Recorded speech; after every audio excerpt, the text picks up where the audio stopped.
A financial political crisis as a consequence of excessive debt, unfunded liabilities, spending, bailouts, and gross discrepancy in wealth distribution going from the middle class to the rich. No good has ever come from granting monopoly power to the state to use aggression against the people to arbitrarily mold human behavior. Such power, when left unchecked, becomes the seed of an ugly tyranny. Don't look now, but Paul the Apostle has just wandered into the desert. Not the biblical Paul, the political Paul. But you'd have a very hard time distinguishing between the two, since Ron Paul's supporters also have darn near religious fervor for their enlightened leader. And why not? The former Texas congressman and presidential candidate single-handedly galvanized a nation to think that libertarianism isn't a crazy science. In Washington, it's about basic math. Money in, money out. A lot more money going out than coming in. A bad combination. And before anyone, and I have covered everyone, Ron Paul was first bemoaning its disastrous consequences. Yeah, even before that guy, Ross Perot. He joins me now on the phone for his first interview now as a former congressman. Welcome, sir. Very good to have you. Thank you, Neil. Nice to be with you again. At the risk of sounding smarmy and disingenuous, Congressman, I think you are among the smartest, sharpest, and most prescient public officials I have ever had the honor of speaking to. Now, I know against the cast of characters you've worked, that might not sound like a compliment, but it is.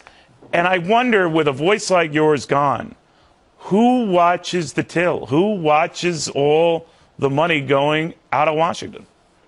Well, I think there'll be many, and if I did any good at all, there should be quite a few. And I think there are. I had a hard time seeing them, Congressman, for that budget deal. Well, how often do you see 15 people voting against the speaker, at least 12 of them Republicans? Good point. I mean, that means, you know, we used to say if we got 100 spontaneous phone calls in the congressional office, that meant there were about 2,000 people who were really thinking about it. And so if there's a couple congressmen who are frustrated with the system right now, that means we're a lot more congressmen that just didn't want to stand up and say so.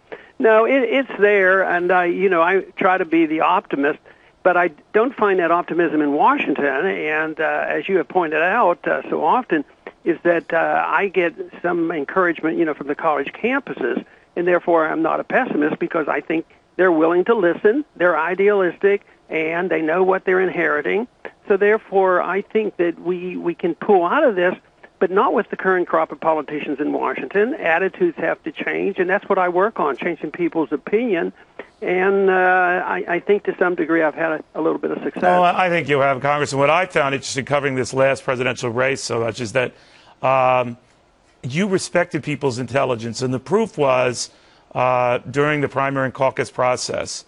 Your comments on each election night were electrifying. Only you could get standing cheers and whoops from college kids, and you were talking about money supply and the Federal Reserve. And I have been trying my entire career to do that, Congressman, and I had the benefit of a prompter. You didn't. So hope springs eternal that this sticks and this measures and gets people galvanized. Here's my worry, though, Congressman. I look at these public opinion polls where people say, leave the spending alone, zap the rich, leave my Medicare alone, leave my Medicaid alone, leave my Social Security alone. Others saying, leave defense alone, just tax the rich. And I'm beginning to wonder whether we've gone from a country where supposedly the era of big government was over to maybe the era of big government is back. Well, it never left, I don't think. I mean, there was talk of it. But, I think the attack on the rich, and people have pointed out quite frequently, that if you tax the rich, and took all their money, it only finances government for a very short period of time. Right. So in my farewell speech, I made this point that so many who advocate, taxing the rich, it's sort of envy. Envy is driven by destroying the people who are successful, not really helping the people. It doesn't help obviously the people you take the money from, but it doesn't help the people who's taking it. I mean, does it create a more vibrant economy? Does it increase our economic activity?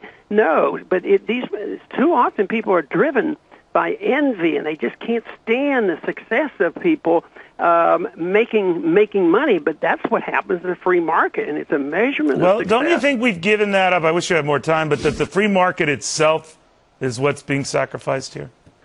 Oh, I think so. And, of course, I've been arguing that's been sacrificed a long time ago. I remember getting really criticized by somebody who was criticizing capitalism and how terrible this capitalism was. And I came back, but we don't have capitalism. We don't have free markets. We have fixed interest rates. We have intervention. We have overplanning, overspending, deficit. That's not what happens in a free market. A free market is designed quite differently. So I resent the fact when they blame the problems that we have. We've just had all these extremists believing in laissez-faire capitalism, and that's why we have this mess. They're wrong on that, and I'm trying to change people's minds regarding that issue. Well, keep at it, young man. Ron Paul, I want to thank you. Last time you were here, I had a viewer tell me, you know, Neil, when he leaves Washington, you should have him be your co-anchor. I immediately shot an email back. No, I don't believe in any co-anchor who would make me look bad. Congressman, thank you very much. Well, have me back someday. I will. Ron Paul. Thanks.